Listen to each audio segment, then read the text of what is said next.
Today I wanted to do a video that's actually really highly requested. For some reason, I personally don't really enjoy watching fragrance videos. I don't know, I guess to me fragrance is such a personal thing that I don't gravitate towards watching fragrance videos, but it seems that there's like a really big dearth of fragrance related videos that have an eco perspective. So my philosophy on fragrance, perfume and fragrance, probably will not surprise you, but it's a mix of conventional and eco.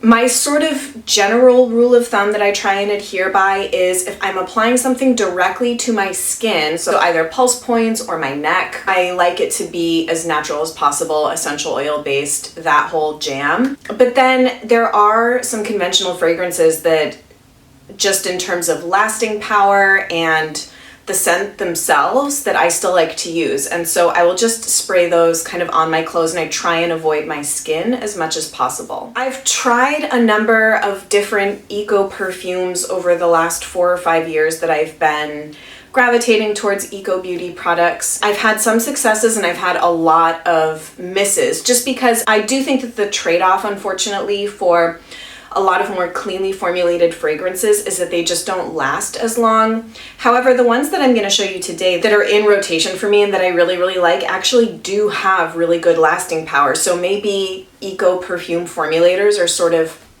cracking the code or something. I don't know. So what you're going to see today is my whole perfume or fragrance collection. I'm just going to sort of show and tell the pieces in my fragrance collection. I don't really have a type of scent that I gravitate to. You're going to see things that are very musky, things that are very floral, things that are very minimal.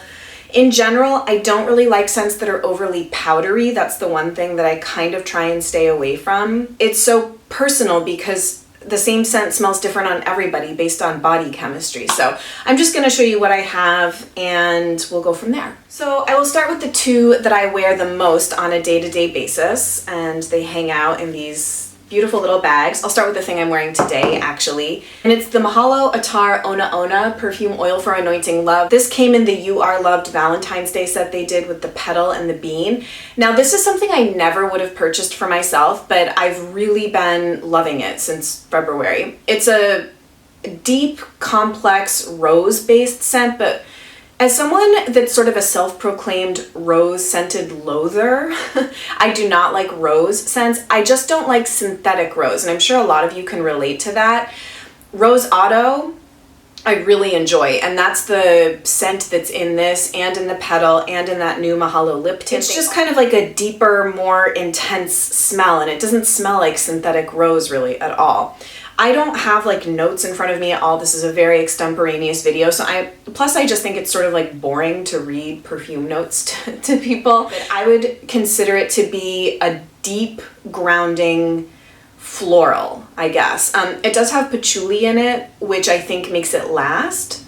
It wears really, really well on my skin. So I'll just do pulse points and on my neck and I can still smell it on myself at the end of the day for sure. And I really enjoy it. Oh, actually, maybe another way to organize this video, sorry, clearly I didn't really pre-plan, is I'll tell you things that I sort of use in conjunction. So even on a day-to-day basis, a lot of times I'll do a pulse point on the skin scent, and then I'll do a spritz of something more conventional on my clothing. I don't know why, just because I kind of want to use up my conventional stuff. I don't want it to go to waste. I wear this probably 2 or 3 days a week, just depends on what kind of mood I'm in. And then if I'm going to do an additional spritz, I'll normally pair it with, this is very old, but I'm intent on using it up. It's the Sarah Jessica Parker perfume in Lovely. I don't know if any of you ever had this, but I actually have an accompanying roller ball which has some congealed glitter particles in it. This was a gift, a Christmas gift from my mom. She got the same boxed set of this perfume for my sister and I. Do any of your moms do that? They get you and your siblings, if you're the same gender, like the exact same thing. I think it stems from when you're kids, you always fight. And so the parents are like, we're getting you the exact same thing, so there's no like fighting. Anyway, it's carried on into our adult years. So my mom got me this, and so I'm going to use it up. I don't want it to go to waste, and I do really enjoy the scent. I don't even know if they make this anymore. You can get it. It's a sort of a light floral, have no idea what the notes are in it, but I do like it. It pairs nicely sort of over something a little deeper and heavier, like the Attar Ona Ona. So that's one combo I do a lot. The second combo that I do very frequently, and I showed this in a recent Mercedes Shops or haul video of some variety. I absolutely love this perfume. This is probably my #1 all-natural eco perfume that I've found to date, and it's the Vermont Perfumery Eros perfume. First learned about this from a sample in a Petit War box, and it was sort of like love at first whiff. Now this is a totally different scent profile than the two I just talked about. It's much lighter, very complex. Kind of the way that I describe this scent is like a chic, elegant hippie. I don't know, I really like it. It smells like spring. It's kind of clean smelling, sort of green smelling as well. I know scents are generally described that way, but to me, it's just very fresh, but also kind of like deep and complex. It's very, very sexy, I think. On me, I feel like it's sort of like a pheromone scent almost. So I'll do this pulse points and on the neck. And if I'm going to pair it with anything, a lot of times I actually won't layer a conventional scent with this, but if I do, I guess it would probably be the Kiehl's Original Musk, which I have had a bottle of for, I don't know, 8 years probably I've had this. I'm about a little more than halfway done with it. I will use this up too because I actually really like this. It's a very unisex scent, I think, bordering on being more masculine. This is Kiehl's signature scent. It was discovered in a vat labeled Love Oil in the late 1950s and was reintroduced in 1963, apparently. So it's very classic, but to me, it's a very sort of basic, not too offensive or in your face scent to wear. I don't find it overpowering on me at all, but I won't spray this directly on my skin. Again, this is just a clothes scent. If I'm going out on like a Friday or Saturday night and I feel like wearing this, sometimes I'll do the Juliet Has a Gun, Not a Perfume. I like this. I'm kind of coming away from liking it though, to be honest. I was like super obsessed with this when I first learned about it. A friend gave me a sample of this for my birthday probably 3 or 4 years ago, and I went out and bought the full-size bottle off of Beauty Habit. It's a single note perfume. I can't remember the name of it, but it's used in lots of different fragrances. To me, this is actually slightly powdery, but I like it. I think the reason that I initially felt so drawn to it is because it's one of the notes that's in Dolce & Gabbana Light Blue, which was my signature scent in college. I know, it's like so terribly, terribly basic, but I used to love that perfume. And to me, this was kind of a note pulled from that perfume. And it's very common, I think, in lots of perfumes. To me, it's very feminine and light and has a slightly powdery finish. So I'll use this up, but I don't think I would buy another bottle of it. Okay, so now I'll tell you about my, I'm sort of jumping ahead because I have a few more eco things, but I want to tell you about my favorite combination for a night out if I'm not doing the one I just told you about. And this one is a relatively new addition to my collection. I don't think I've talked about it anywhere yet. It's the Trish McEvoy Sexy No. 9 Blackberry and Vanilla Musk. I have this in a rollerball. This came from my friend Susanna, who works at Trish. I initially did not think I was going to like this at all. It's very sweet. It's an incredibly sweet smelling perfume. And also, it's a rollerball that has to be directly on your skin, and it's not eco. Although apparently Susanna was telling me they do use very pure ingredients in it, but nevertheless it's not nearly as clean as something like the Vermont Perfumery or the Attar Ona Ona. So I don't like to rely on this as sort of an everyday on my skin thing, but oh my gosh, it really transforms itself on my skin. I think it's a really, really nice spring, summer night out, or even during the day scent. It's very much as the name implies, blackberry and vanilla. It's sweet, it's very sexy. It's not syrupy though, I guess. I'm thinking of like I don't know if any of you ever used the Escada fragrances. To me, those are like very syrupy sweet, some of them. And I don't really like that. To me, this is sort of clean fruity. It has a clean finish. So I adore doing this on pulse points and on my neck, and then I'll do sort of a clothing spritz with the Eccentric Molecule 01. It's like walking pheromone emitting amazing scents. I generally will always get questions or compliments on my fragrance when I wear these together. For some reason, everybody seems to love the Eccentric Molecule 01. Learned about this from all the British YouTubers that had a real moment with it probably 2 years ago, so I had to do it. If I had to pick kind of a number one piece in my fragrance collection, it would probably be this, just because it goes with everything. It's one of the perfumes that smells different on everybody, so it's relatively unique. Although it is a note found in other fragrances, so a lot of times when I wear this, someone's like, oh my God, you smell so good. What is that? I sort of recognize it. So people have kind of a scent recognition with it, but they can't place it, but they're drawn to it. It's really lovely and minimal. So I do really recommend it if you're not totally committed to eco fragrance. And this one I do sort of make exceptions for. I'll spray it kind of like lightly on my neck because you don't get the full experience of the fragrance unless it does mix with your natural scent on your skin. So this is kind of sits in between my eco-conventional skin application rule. Something else that I tend to wear alone and not layered because it's probably the heaviest scent in my collection is Harvey Prince Yogini. I have it as a rollerball and as a spray atomizer.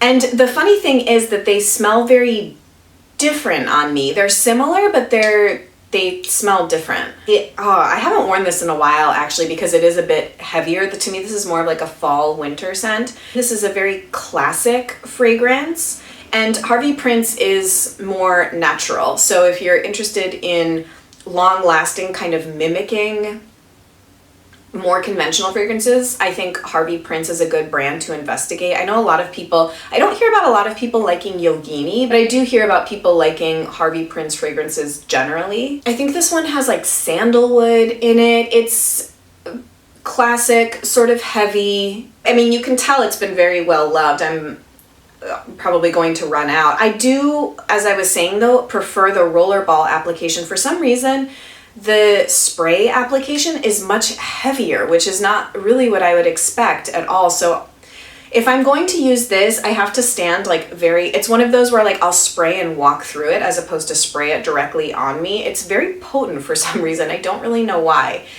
And you do have to be very sparing with the rollerball as well. But yeah, I really enjoy having it in my collection. I have also that I thought I would mention some eco perfume samples. This is the Lena Hansen Satori, I think. It's either Sartori or Satori, but I'm pretty sure it's Satori that I've been trying. This got a lot of love in the green beauty blogosphere, so someone gave me a sample of this. I can't remember who, maybe Rue or Andy. It's kind of like an oriental scent. It's citrusy, but sort of exotic citrus, if that makes sense. I didn't love it, so I'll use it from time to time just to kind of make sure I don't love it, but it's not awful. It didn't really resonate with me. I also have some R.L. Linden samples and some Apple Natural Soap Company perfume samples. A lovely subscriber sent me these along with a bunch of Lurk perfume samples that I have since kind of like gone through and passed on to other people. None of them really I felt drawn to. These I haven't tried all that much. I think I gave them a preliminary whiff, but I need to kind of give them a more dedicated wear and test out.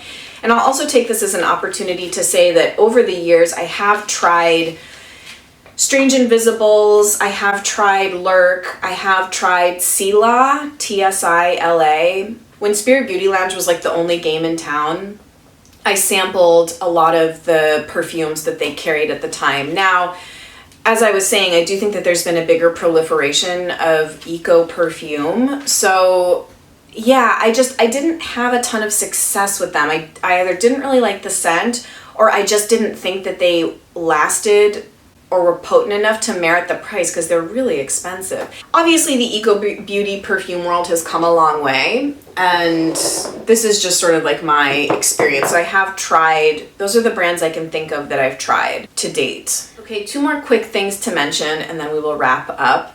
Have to give a shout out to my OG Thierry Mugler Angel perfume. I've had this for like a decade. In fact, I do think that this has sort of gone off because the color is weird. But I wore this winter and it still smelled fine. This is one that I will only spray on my clothes. Now sort of commonplace scent, but it's not for everybody, so it's actually not as ubiquitous as like Marc Jacobs and Michael Kors scents. I remember there was a moment with those in kind of like the early mid 2000s, like that's all you would smell when you would go out in public, which I do like those fragrances. They're just very, very common. Thierry Mugler Angel is, it has like notes of chocolate and like bourbon and tobacco and vanilla. It's one of those scents, very, very heavy to fall, winter, evening scent. I would wear this during the day too though in the fall and winter. I really like it. The bottles are refillable at like Macy's, so you don't have to keep rebuying the bottle. And because of Thierry Mugler, I've been obsessed with the name Thierry, and that's like one of the names I have in the queue for a boy. Should I ever have a boy child, but I love the name Thierry. And I've never tried any of the other iterations of Angel. There's like Dark Angel and like other versions they've come out with of Angel. I've only ever tried the original. And then the last thing is something that I just feel compelled to mention because I no longer have any of it left, but I was so sad when Tokyo Milk discontinued this fragrance that I've held on to the bottle. So this is Ex Libris by Tokyo Milk. I got this probably, I mean, I don't even know, early grad school, 2007, 2008, I had this.